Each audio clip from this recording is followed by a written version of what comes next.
Take 3 Gen Xers, give them a topic about music, movies, pop culture, or whatever, and how it relates to them growing up in the 70s and 80s as part of Generation X. Add one person from another generation to see if there's any common ground, and you've got Solve for Gen X, starting now. Well, okay, here we go. I'm going to do my intro. Okay. Yeah. Here we go. Wait, did we get enough? Get enough funny banter to get a teaser in there? Should we manufacture I think you've funny got. banter? I don't know. I mean, it's nice to see that we have a sponsor for this episode of Solve for Gen X. It is Coke. Hats. It is it's a hat right. on your head. Oh, it's Coke. It is Coca-Cola. I'd like to thank our sponsor, Solve for Gen X. Today's word is agua fresca. Is that one word or is it 2? I believe it's 2. 2? Okay. Well. I don't know. I'm just saying peace. Let's not fight about it. I don't know how many words it is. Let's not fight. Teaser achieved. Okay. Rebel without a cause. Dazed and confused. American graffiti. Boys in the hood. Christine. Herbie the love bug. And Chitty Chitty Bang Bang. What do those films all have in common? Nothing. Well, they all have a car or cars in them. But I think that some of them might have a certain amount of riding around in a car in them. Cruising, I think, is the cool people phrase for it. I don't know, or word. I'm not a cool person. I don't really know. But I drew the topic, and now here I am struggling to find an opening. Thankfully, I have seen of those films that I listed. I have seen American Graffiti, the 1973 coming-of-age movie directed by George Lucas, produced by Francis Ford Coppola, starred Richard Dreyfuss, Ron Howard, Paul Le Mat, Harrison Ford, Cindy Williams, Charles Martin Smith, Mackenzie Phillips, and many more. And there are cars in that movie, and they seem to be doing some cruising. Have you never seen Dazed and Confused? No, I never have seen Dazed. Have you never seen Boys in the Hood? I've never seen Boys in the Hood. Wow. Okay. I've seen Herbie the Love Bug. Me too. Have you ever seen Rebel Without a Cause? I have seen Rebel Without a Cause. Okay. And unfortunately, it's been a while since I have seen American Graffiti, and I don't remember a lot about watching that movie, except for the contributions by one Wolfman Jack introducing classic songs from the 1950s. But there is something about American Graffiti that I think definitely speaks to today's topic, and we're going to dig into that and other cruising in the hood things on today's Solve for Gen X. Solve for Gen X. It was the age of parachute pants, Skinny ties, neon headbands. we rode our bikes, clothes helmet free. A nicotine from a vending machine. Decades, pastimes, memories, and masters song. Solve for Gen X. Solve for Gen X. Solve for Gen X. Solve for Gen X. Because you always wanted to be a DJ. That's why you remember the Wolfman Jack part. Yeah, absolutely. Are you kidding me? These podcasts are teaching us so much about each other. That's what I like. Man, you're right. I am Matt Vogel, Generation X 1970. Nate Starkey, Gen X 1971. Ashley Ward, Gen X 1972. In order of age. Activate! Gen X, activate! We need to have something. We do need like a symbol sign or something. Yeah. Not Yeah. this. Not But that, I want, not- I we want need to be something cool. superheroes. Yeah, I do too. But And I then don't know. Gen X, activate! Yeah, and then somehow but I want it. Do you want a cape? I would love to have like a cape. I'm okay with the cape. It's not. I want a mean, cape. Am I a cape gal? Are you? I don't know. can I can I wear a cape just sometimes depending on the weather? Sure. Yeah. You can have like an alternate, like in baseball, they have alternate players' outfits. You can have an Sure. alternate superhero outfit. I think, sure. Yeah. Why not? Yeah. Let's go for it. Anyway, we were a little sidetracked there, but so today we're talking about Cruisin' in the Hood. The little paper that I pulled out of the fanny pack said, Cruising in Cars Culture, American Graffiti / Boys in the Hood Style. Did y'all have this? What do you remember? Was it dangerous? I'm going to tell you right off the bat, I did not cruise nary a day. Never. The closest I could probably say to this is that I walked the halls in junior high school. in high school, we walked the halls. It was like a shaped, like we would just walk around in circles, and it doesn't even really count because there were no cars. Before you do that, would you like turn to your friends and be like, let's do a lap? It was just understood. No? We just did it. There's no like. You want to do a lap? Let's do this, Vogel. And you would see people Activate. going the other way. You would see people going the other way, but that wasn't really it. But anyway, there is this scene in American Graffiti that I mentioned in the intro that I assume is a typical Cruisin scenario. And so we're going to do an impromptu reading of that scene. Ashley, if you could please pull up that scene. You are going to be playing the character of First Girl. Can do. Nate, you're going to be playing the role of John. That's the Paul Lamont character. All right. I will read the stage directions and I will read all other characters. There's a character named Guy and there's a character named Carol. I will read both of those as well as the stage directions. Are you ready? Here we go. Ready. Parking lot. Big John sits in his Deuce coupe, backed into the parking lot of the Acme Fallout Shelter Company, the prime spot in town for girl watching. A guy in wraparound dark glasses leans by the car next to John. They watch a group of laughing girls cruise by in a Studebaker. Oh, later. Alligator. John turns on his lights and swings the Deuce coupe out into the flow of traffic after the Studebaker. John accelerates and pulls alongside the Studebaker. The girl in the front seat rolls down her window. John grins and yells over at the carload of cuties. Hey, you new around here? Where you from? Turlock. Turlock? You know a guy named Frank Bartlett? No. Does he go to Turlock High? Well, he used to. He goes to JC now. Do you go to JC? Yeah, sure. Oh, wow. Do you know Guy Phillips? Yeah, sure. I got him in a class. He's so boss. How would you like to ride around with me for a while? I'm sorry, I can't. I'm going steady. Come on. I just can't. You're just riding around with a bunch of girls. Hey, how about somebody else in there? Anybody else want to go for a ride? The girls chatter and giggle among themselves. One of the girls dangles a bra out the back window, and they all break into hysterical laughter. The girls try to accelerate ahead, but John stays alongside their car. Come on, I got plenty of room. It's dangerous to have that many people in a car.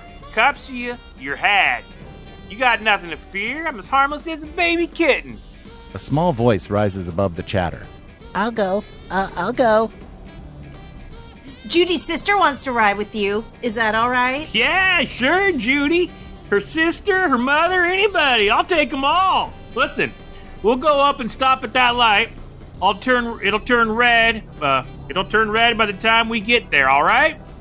The first girl grins and nods. John winks at her. You never get tired of going steady with somebody that ain't around. You ever get tired of going steady with somebody that ain't around, I'm up for grabs. The cars stop at the light. A girl rushes out from the studi and runs around the back of John's coupe. She opens the door and climbs in fast as the lights change. The Studebaker pulls off fast. John pushes through the gears and turns and smiles at his pickup as That'll Be the Day plays on the Wolfman Jack show. And scene. That'll be the day. That was an Is unbridled that success. does Mackenzie Phillips, is she the Carol? I think so. And yes. she's like Now, super young. She's like she's 12. 13. Yes, she's Yeah. And John's 13 like, years old. oh no, not you. You're ugly. Yeah, but also he's like, you're too young. You're definitely too young. So I assume that is what Cruisin was. Yeah. Like just driving around and maybe shouting at girls in a car. Definitely or the something like shouting that. was happening. We were definitely captured the shouting. Yeah. You guys don't know how to act, okay? It's so That was loud. great. That was really God. great. So any reactions to All that? right, let's do it again. scene? Let's do it again. We'll do it again. We'll just I'll do it double underplay. time. Absolutely Yeah. not. I'll No, underplay. I don't No, know, thank man. you. I didn't get a chance to read the script first. It's okay. It was just a cold Oh, reading, that's and great. I think you It were was great. Oh my God. You were great. Yeah, I think I do have experience with Cruisin, though I will say in my town it had mostly gone away. Like I think it was even possibly illegal by the time I was driving. But in middle school, I mean, I saw a lot of it. So like when I was a really young girl, there was only one kind of shopping center in our town. It was like a strip mall called Salem Gate Shopping Center that had the movie theater. And I remember my parents talking about those teenagers cruising because they would cruise around the Salem Gate Shopping Center. Then we got a multiplex movie theater that was like standalone. And there was right by an Arby's. And in middle school, we would just get dropped off at the movie theater. We'd walk over to the Arby's. We'd walk back to the movie theater. We'd watch a movie. There was an arcade in there, you know. And there would be cruising in the parking lot of the movie theater. But these were all older kids. We were all in middle school. These were all high school kids. And so we would see it happening. And there was a cop who was kind of like keeping it okay, like, I guess. And he had this huge, like, helmety blonde hair that was like, I don't know if you know what I mean, but it's very cop hair, especially like 80s cop hair. Like it was like not slicked back because it was up high, But but it was kind of like feathered, but John tall. from Chips, not Punch. Yes, but John. taller even. Wow. So it was like tall and feathered back almost as like one unit. And all the middle school girls and high school girls, I think, had a crush on him and called him Hollywood. And they'd be like, hey, Hollywood. Wow. And I always thought he was kind of a goober. And he clearly like took too much pride in like everybody, all these high school kids and middle school girls knowing who he was. He would like lean into the windows like, how you guys doing tonight? Like saying stuff to people. Gotta Or make like friends helping with them him. move along. Yeah. So I would see it from the outside. Like I would see the cruising culture, but I wasn't totally in it until Oh.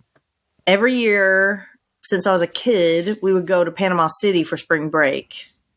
Panama City Beach, Florida. Mm-hmm. Not the country Panama. And exciting. once I was old enough and went down on my own, so like when I was maybe a senior, I guess, in high school, I think was the first year I got to go by myself, maybe junior year too. We went cruising. We were like, let's go cruising. And I was like, this is awful. It's just like traffic. Cruising is traffic. Just sitting in And then, like, traffic. And you talk to people, and like I would walk past, like because you would walk down to the Moon Drifter because that was where the party was because Club La Vila was right there, and so you would walk down the beach to get to the Moon Drifter before you were of driving age, and so people would yell out the window, and you'd go up and talk to people, and they'd be like, "You guys want to ride?" And like, I don't know if I ever got in a car. Wow. I don't think I did because I know one time I was walking with my friend Claudia and we had been drinking underage and she was like, hold on just 1 second. And then just like walked over and just like, just barfed. Okay, And let's go. it was just like, I'm fine. And I was like, are you sure? Like, can we go back? But she was a puke and rally girl. So that was just her thing was like, I'd had a couple of drinks, time to puke. And now we move on. Now we go. But we did meet some PNR. people, and then it'd be like, okay, we'll see you at Club La Vela, and I would never be able to get in because I looked too young, and yeah, that Even was now, you're the youngest of the people on this little screen here. You're the youngest. it's true, but yeah, it was. I definitely like. I understood the appeal, especially when I was outside of it. Like I was just like, this seems so cool. You come and drive around. But then like once I was in it, it was just like, oh, this is just like bad, awful. Like basically driving in LA is cruising. That's cruising. That's cruising. I think if you are a person, it's probably good that I'm this far away from the mic, right? Yeah. Also, in the reading we were doing, I was supposed to be yelling at a car. Yes, next no, to we me. know. You I did was trying great. to commit to the reality of the scene. This is I gonna be thought the you rest were of the week. fantastic. The rest of the week, I'm going to be hearing about No, this. it's just that I don't get to act that much anymore. I don't know. We should do a scene from a movie every week. Yeah, I like Maybe yeah. a scene from a That was different very cute. bit It's of good. American Graffiti or something. I don't know. Until we do the whole movie. Until Yeah. one of us does it well. That's right. I was not like one of those cool kids. I had a car. I had a 1977 green Ford Thunderbird. It was kind of like the car that I remember growing up in. Kind of. I mean, it was. And you're pretending that you weren't cool? You had a green Thunderbird? Yeah. I mean, it was my parents' car, and then that was the first car that I drove around before I did get a car. But wait, were other people your age I cruising? think they were, but I don't know where they went. I mean, as far as I knew, people did do this. Maybe the high school kids, they must have had a place in Turner, which is that town that I grew up in, but I just never did it. I spent most of my teenage time in the, at the Theater for Young America, like taking acting classes, and really connecting with the kids there, the peers my age, and really like finding my tribe there. So we didn't go cruising around. We would like maybe walk Oak Park Mall. We would hang out at somebody's house. We would shoot videos, dumb videos. We would like be in shows. We would do stuff like that. And like, we didn't do anything that was particularly illegal. There was this time that my friend Matt Rapport and I don't know I have no idea what the context around this was, but there was this used car lot. And for some reason, the used cars, this was at night, and we were walking, I think we were by the theater, and I don't know what we were doing, but we were walking and there were cars there. And on the top of the cars, there were these kind of triangular or pyramid shaped with a flat top plastic things you'd put on the top of the roof of the car, and it had like a number, like 326 or something, and all of them had different numbers. I don't know, they were probably like, this is the car that's next to get repaired, or I don't know what it was, but we stole one of those little things on the car, not the car, but just the thing on top. Yeah. You've never stolen a car? Never stolen. No. What are you talking about? No, I've never stolen a car. Have you? Oh my God, you guys grew up so different than me. I borrowed a car. Without you permission? borrowed a car? Yeah. What? It was my friend Lois's older brother Brian's car. She really wanted tickets to see Prince in the Love Sexy tour, and I was the only one who could drive a stick. I was also still 15. Uh-oh. So I illegally drove it on 2 counts. Wait, how could you drive if you couldn't, you were too young to drive, but you were learning how to drive. I was learning to drive, and I was and I was learning on a stick. Right. So I knew how to do it, and so I drove her to Turtles to get the Love Sexy tickets. A concert I was not allowed to go to. And Nate has stolen a car. No, I haven't. So Matt, I just want to dive deeper into whatever experience you have that to me is relevant to cruising culture, which to me is just about being so young, you have nothing else to do, and you engage with friends in an aimless thing that is also feels like an adventure, a traveling of some kind. Yeah, right? I mean, that's true. Like your junior high thing, going around the hallway, was that to interact with people? Like, what was So like usually what it was, and I didn't do this very much and you'll hear why. It was usually boyfriend, girlfriends, holding hands, walking around the circle, and like, that's like so it's similar to cruising in that also it's a status thing. Like, we're going to show our car off. We're going to show our couple. Our relationship. Look who's going out. Yeah, absolutely. It must have had something to do with that. And then there were, some solo people that would walk around too, as, but this is all before school started. It's all before school started. So it was like, but I do remember people walking the halls. This was particularly in junior high school, less so in high school. Because literally there was a circle. You just walk around, and then in the middle were classrooms. There was like a big long rectangle of classrooms, and you would walk around the outside of that, walk in the halls. And was it like a status exercise in acting class? In acting class? No. Yeah, well, like in my improv class, I will hand out playing cards. Yeah. And then this is not an exercise I invented or anything. But then you put the card on your forehead. And if you are like a king or an ace or something, or ace is high or low, I don't remember, but then you're high status or whatever, and people have to treat you according to your status, and then you have to figure out what your status is. I mean? So was it sort of like, did it feel like that? Like, oh, this is like just these kids flaunting their status or testing their status, and like, was it feel like that? I suppose it could have been for them. Like for me, it was more of like. Because I did walk the halls, but it was less of a show off, a kind of thing, because I didn't have a girlfriend to like walk the halls with and hold hands with. And so it was more of like, it was kind of checking out, seeing who was who and what they were doing, for sure. Would you ever go into the bathroom and just to like see how people would react? Like, instead of just taking your wiener out, take your pants all the way down? No. No, here's the thing. I would never go into the bathroom if I didn't have to, because I'm certainly not. I didn't want to. I was very pee shy. and certainly poo shy. I'm definitely not going to go in and go to the bathroom. I really tried to not ever use the bathroom at school. I No, did me it either. very seldom. I don't feel like I did it too often, but we did when we were like juniors or maybe sophomores. I don't know. We do think it was funny just to go and then just like take our pants all the way down to our You ankles. really did do that. Yeah. Oh wait, as you were standing by the urinal. Yeah, when we sidle up to the urinal, Yeah. just to like see, like just like that person next to you be like, I totally, because it's a person that is too old to have their pants down to their ankles, and yet they're just standing there. Ass out. Yeah, well, just for the world to see. It's like bare ass. That's hilarious. I never did that. No, I didn't do that. And Well, see, that's part of cruising though too. Is like Ash was talking about like, oh, it's What? that was a weird transition. yeah.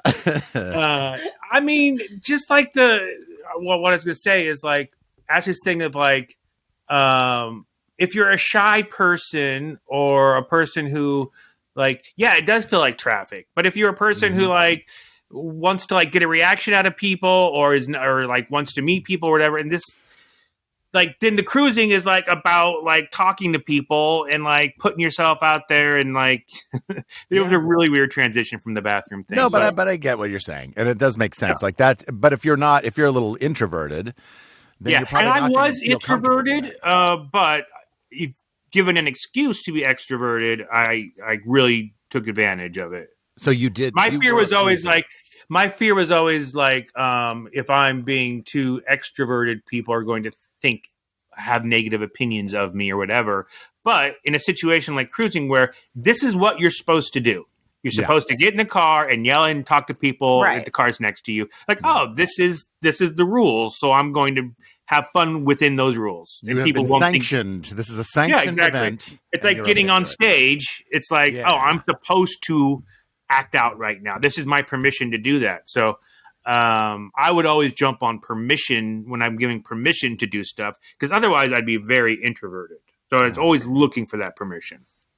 The yelling at the people was okay, but it was also a thing where like you're inviting a lot of judgment in doing it on either side. So if you're walking, you're inviting judgment because people are going to yell like, this happened to me in real life, not in a cruising scenario, but when we lived in New York, one time I was walking home from the subway and a guy leaned out the window of his car and he's like, go home, you got no ass. And I did go home, but I did get a piece of pizza on the way home, and I felt very justified about it because I had no ass. And he wasn't wrong. Like, I do have no ass. So it's like if you yell out the window to someone while you're in the car, and they like are like look in at you, and they're like, "We're good," like which that's like a real like power dynamic that happens. Yeah. And like you would see it, it would happen. Like it was a thing. Like it was definitely like a weird. There was a lot of like there was like power in being in the car, but then you could sort of take that power back walking on the street because you could also just be like, what's that car? Like, like I'm going up to the cool guys in the Jetta, not your Chevrolet Caprice Classic. The Jetta was a cool car. Jettas were cool cars. Yeah. Yeah, I can remember that. Okay, I did not. I was not old enough to go cruising. I've never been cruising. So wait, did the same thing happen? I'm just joking. Sort of. I was not old enough to go cruising. Like by the time I was I wasn't driving until I was a senior in high school. But how come? Why? Because I was younger than everyone else. I actually turned 16 when I was a senior in high school. 2 years younger than everyone. Or maybe it was a junior then. No. Junior. It would have been junior. 71. I don't know. Anyways, maybe it was a junior, but anyways, by the time I was driving, there was no more cruising. So just as you guys are reporting, same with me. It was something that was on its way out when I was a freshman in high school. So I would cruise with the upperclassmen on West Colfax was the strip. And I just remember it being like the neatest thing ever. So because it's just like you're with older kids and they're driving in a car and they're confident and yelling at girls and having fun and joking about stuff and no one, for guys maybe it's different too because like no one really cared what people thought about us. It was more about what we think of other people. Right. You know what I mean? Yeah. and like, yeah, no one was like seriously trying to like hook up with anyone, but you'd run into people, and you know, so it was like, you're meeting people and having fun. And so like you were seeing Dazed and Confused, like I would be that young kid, the young kid in Dazed Yeah. and Confused who was going The main along guy. with the older classmen. And of course that's neat, right? Yeah. It's like, oh, you get a taste of what it's like to be a couple years older than you are. Yeah. And at that age, that's like That's the best. most awesome thing ever. Yeah, so that was cool. Yeah, and I had that kind of experience too, but it was again back at the theater where the older students there, like Yeah. I was friends with them, and they Right. were then they actually went to Webster, and that's why I went to Webster is because because you lived near. But being part of that kind of older group or being accepted by them, Yeah, I had a even though- similar thing too. yeah, With and like even- Robin, who went to Webster, and she was a senior and I was a freshman, and we became really close and did a lot of stuff together. But cruising was not one of the things we did. But we would go to like she would take me to senior parties, which was crazy as a freshman. We would have parties at people's houses on people's land, which was very specific to where I lived. Like some people lived on farms or big pieces of property. And so you could have a party somewhere on the land and their parents wouldn't know because you were just like way off on the land. Mhm. And so then you would have like the doors to the car open, blaring music, and be like have headlights on, dancing, and like, it was fun. But then I also started thinking about it, and I'm like, I wonder because in high school is when there was really a split between the rednecks, the people who were really the more rednecky types, and the sort of more, for lack of a better word, preppy types. And I wonder if the rednecks kept cruising, because I do remember in middle school seeing the cruisers. It was much more of a redneck faction. Mhm. I use the term lovingly, not hatefully, because you can use it Of both course. ways. Yes, Well, you it's.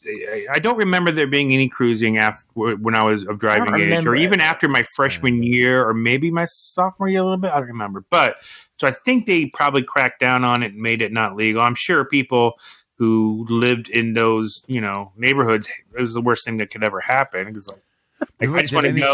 I want to go get pick up some food, and like it. All these kids are.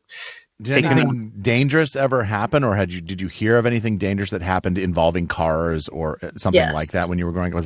There was one thing that did happen in our.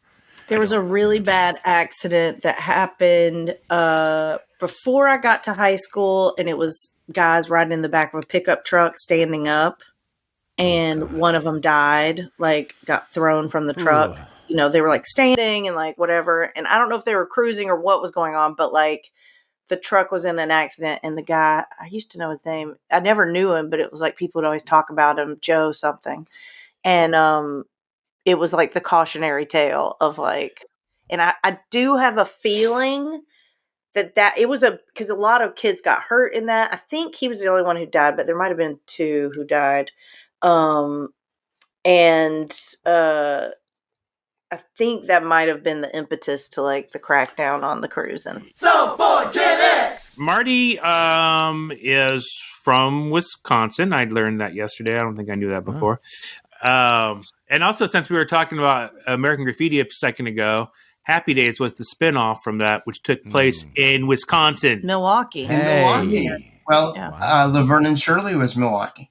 That's right. Well, welcome to this podcast. Oh, I mean, this podcast is going to blow up when we ever put it out. It's going to be amazing. Yeah. Everyone's going to want to be a part of it. And everyone's going to want a piece of Marty once that happens. You're going to blow up after this. Marty also has worked as a writer and a stand-up comedian. And he's a very funny, talented comedian. Let's just jump right in, Marty, when you want. It's about spending time with friends aimlessly and traveling or not, but just that whole vibe. It doesn't have to be literally cruising in cars, but it's the vibe that we're interested in your experience.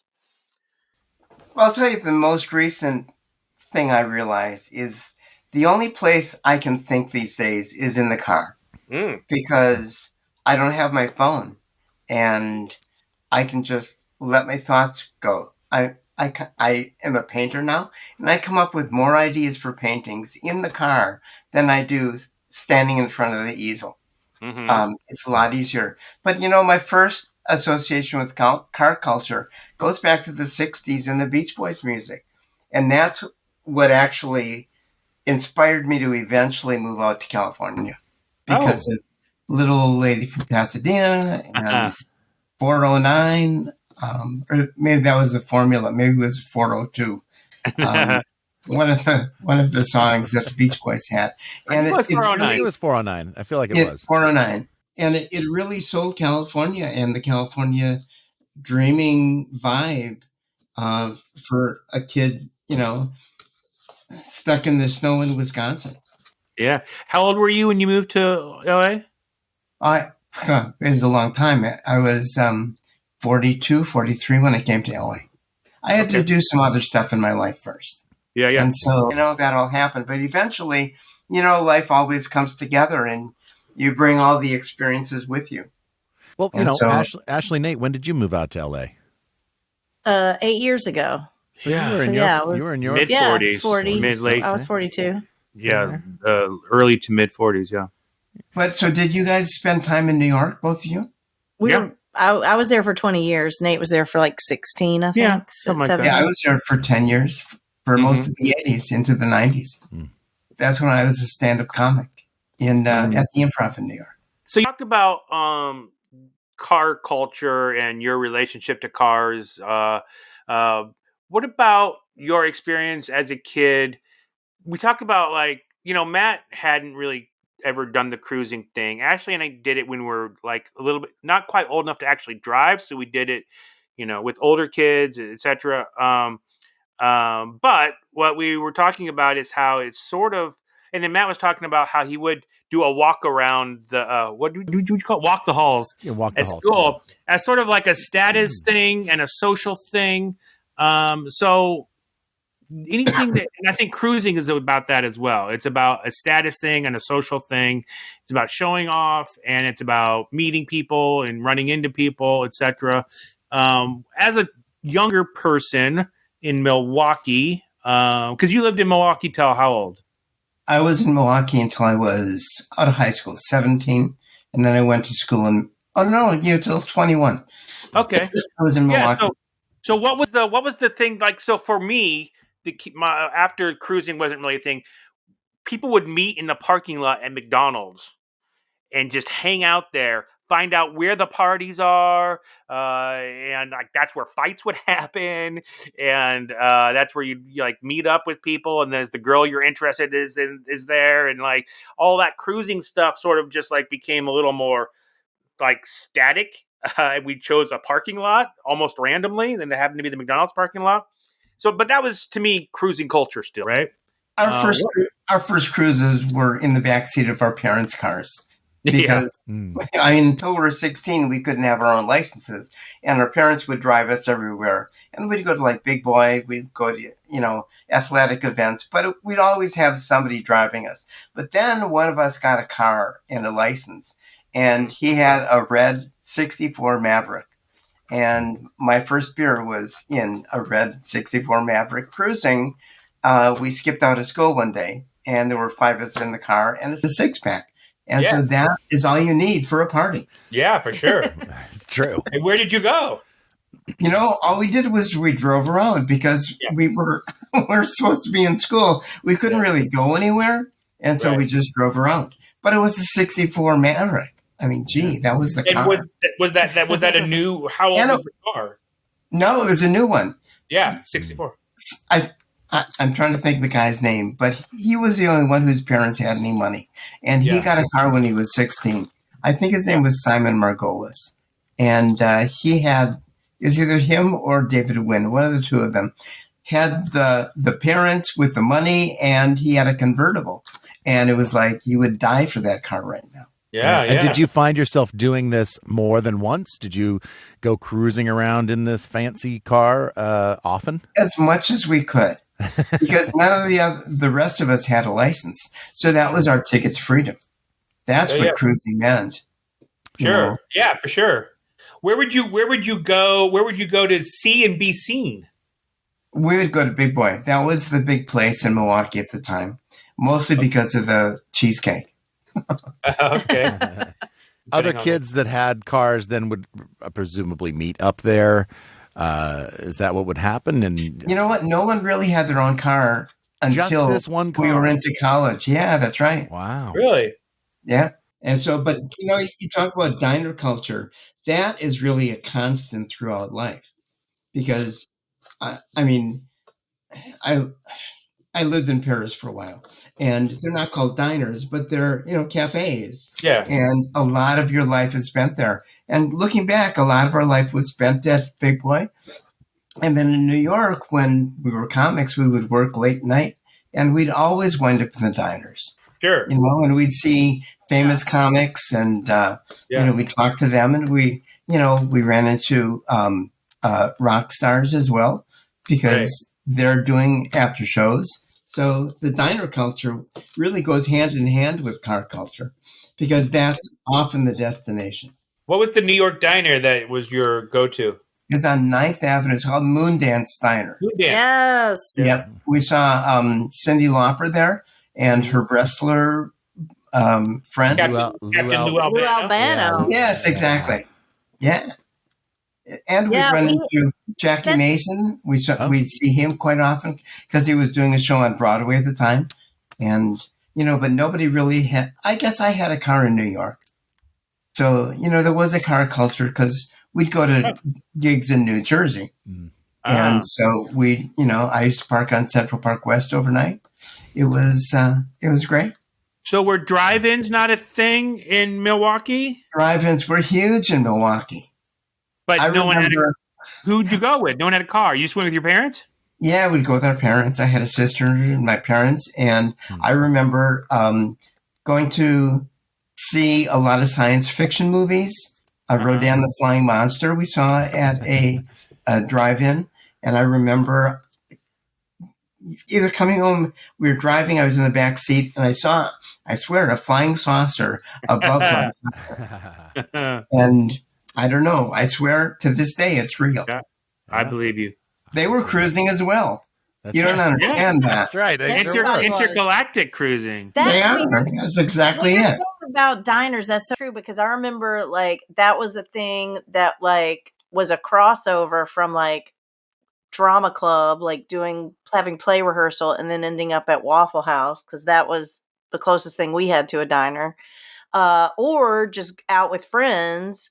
Cruising around, driving around, going from here to there, coming home from a football game or whatever, and we would end up late at night at Waffle House.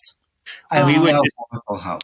I do Waffle too. House, it's like the southeast version of Roscoe's Chicken and Waffles. Wow. It's so good. I love a pecan waffle. It's just a great place for all your carb needs. So I like to get their hash brown. Can you only get waffles at Waffle House? I mean, No. you can get pancakes. You can get a steak ham steak or a beef steak. I'm not going to tell you should, but you can. But you can. We would do Denny's, and we would smoke and order Cokes. Denny's doesn't have the white trash component that a Waffle House. Denny's doesn't? No. None of your waitresses had prison tats, and all of mine did. Sure. All of them. I think it's a requirement. One of them had Leroy on their arm somewhere. Have you ever done time, Rudy? No, afraid not. Because I wonder what the cruising culture in prison would be like. Cruise the yard? Did they walk the halls? Do a lap around the yard? That's a different cruising, I think. That's like Al Pacino movie Cruisin'. Any other thoughts on when you were a kid? What about just around the neighborhoods? Because we would do that too. We would when we were too young to drive, we might, and several friends would just walk. Yeah. Walk from different neighborhoods, and the same thing. You'd run into people, you'd find ways to get in trouble, and you'd stop into the grocery store and, stuff like that. But your first mobility is really your bicycle. That's true. I had a Columbia bicycle. It was very cool. My father spent a lot of money on that bicycle. And I, of course, wanted to swim instead. Of course. Yeah. But that's your first cruises are with your friends and a bicycle. I actually hit a pedestrian on my bicycle once. Oh no! Who got hurt the worst? Pardon me? She got hurt the worst. Oh, she did. I felt so bad because I was just at a stop sign on 50th and Center Street in Milwaukee, and this lady, I guess she walked in front of me, and I didn't see her. Yeah. So she was, she's like 70 years old, and she darted in front of me. Oh my god! She darted? Well, in a manner of speaking. So it was, and she went down, and I helped her up and apologized and went on my merry way. Get the hell out of there! Hurry, get out fast! But she actually reported it to the police. They showed up at my porch one day. Yeah. She really knew how to ID you somehow. How did Pardon me? She knew how to ID you. So well, he got off the bike and helped her. Yeah, that was. Hello, my name is Marty. I just wanted to know that I live at. I don't know how she found me, but she did. The cops came, but she reported it wrong. She reported it as having happened a block away. So I think the cops saw her as an opportunist, and nothing else happened because of it. Man, if there was a TikTok back then, that would have got a lot of views. I know. Yeah. I would have been the original Karen. She would have had videos of me plastered everywhere. I'd have been doxxed. It would have been terrible. It would have been awful. My whole life would have been stunted. Did you, as a kid, would you and your friends ever roam around and find trouble? We didn't really get into trouble. My sister fulfilled that role in my family. She was a troublemaker. I was the good kid. Would she let you hang out with her and her friends? No. She was, in fact, you talk about a car culture. Her first boyfriend had a dragster, and we used to go to the drag strip. He had a junior gas speed dragsters, the one with the big wheels and the rails. Oh, wow. And he would do these races on Sunday, and we would go there.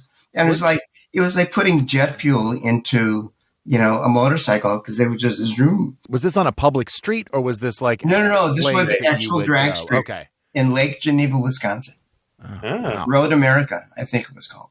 You have a daughter, yes? Yes, and a son. I know. I was like, there is like cruising in LA, but it's like lowrider culture almost exclusively. Right.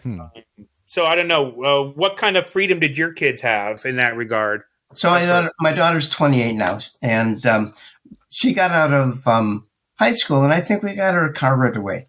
And of course, within a year, it got cracked up.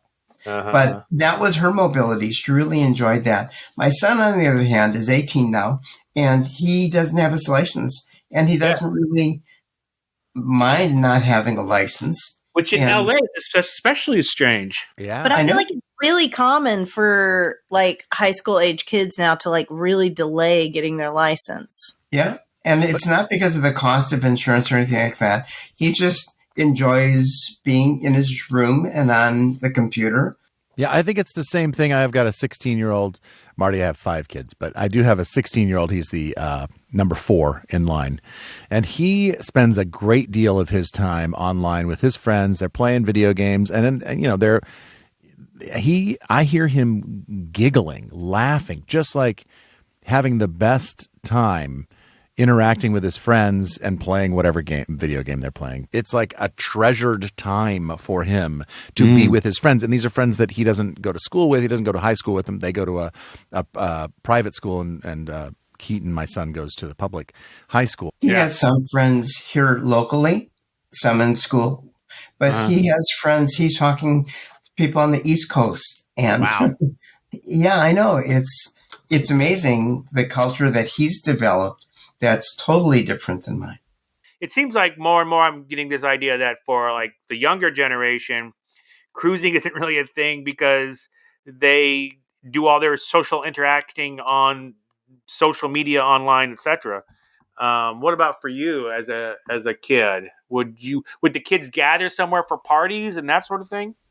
Well, there were a lot of my friends we were all Jewish. We were all going to be lawyers. We were all going to go to college, in Milwaukee, and then go to law school in Madison. And that was like planned out for us. And that was our parents' dreams for us, and we did it without questioning. I think there's more questioning now.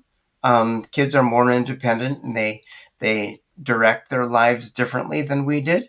But there was this thing called AZA. It was Jewish youth groups. So if it wasn't school centric, it was synagogue centric, and we would go from synagogue to synagogue, whoever was sponsoring an event, or there were sports leagues that we all participated in.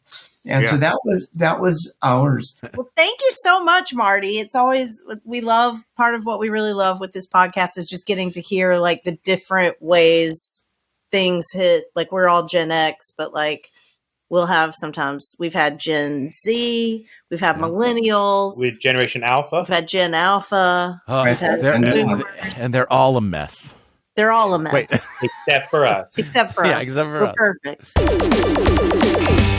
Yeah, this was interesting. Like it was because I feel like there's maybe the cruising was a very narrow window of time. I feel like it was. And also I really looked at it as if it was like car centric. And I did try to kind of go out and go like, well, we didn't do that, but we did walk the halls. Yeah. But I couldn't quite mentally put it together. Like, Nate, that was really, I liked the way that you were like, well, it's not necessarily having to do with cars, but just like things that you did that were like kind of group activities that would either take you somewhere or you would go somewhere. And what was that about? And talking about status. And being seen or seeing somebody that's all really bad. Well, you just talking about the walk in the hall thing really made me think about it that way. What wasn't necessarily thinking about that before. I was thinking about just in terms of like an adventure with friends with no sort of aimless adventure with friends. No agenda. But then you talking about walking the halls, it's like, man, even though they didn't have like a cruising culture, they still did it in the way that they could. What is it about? Oh, I guess it's like a C&B scene kind of thing. Yeah. But I don't know. Maybe that's maybe I'm putting more on it than it is, but it seems like that kind of makes sense to me. Sounds right. Okay, well, we couldn't find our fanny pack. It's somewhere, but we just don't know exactly where. We don't know where it is. Here it is. You have it. Yeah, it's Why do you have our fanny pack? It's here. Guys, you left it here. I've pulled it, and it is Looking Glass. What you thought your grown-up life would be compared to what it is. That's going to be a real depressing one. It really... or it could be really exciting. For you, Matt, it'll be perfect. It might be for me. I don't know what your dream... I mean, my dreams weren't big. I didn't have big dreams for sure. I didn't. You always wanted to be I didn't. Puppet guy, I thought. Well, I'm not going to say. Like, save it, Nate. Yeah, come on. We got a whole episode we got to talk about that stuff. Special thanks to Marty Rudoy for being on the show today. Solve for Gen X is mixed and edited by Nate Starkey. The theme song was written by Nate Starkey and Matt Vogel and performed by the Mighty Weaklings. Our podcast art was created by Dave Hulteen at davehulteendesign.com. You can find Solve for Gen X wherever you listen to podcasts. And it's also available to watch on YouTube. Just search Solve for Gen X. If you're so inclined, please rate and review our show. It really helps our visibility. Or whatever. Solve for Gen X is a Welcome Matt and Married Nate and Ashley production.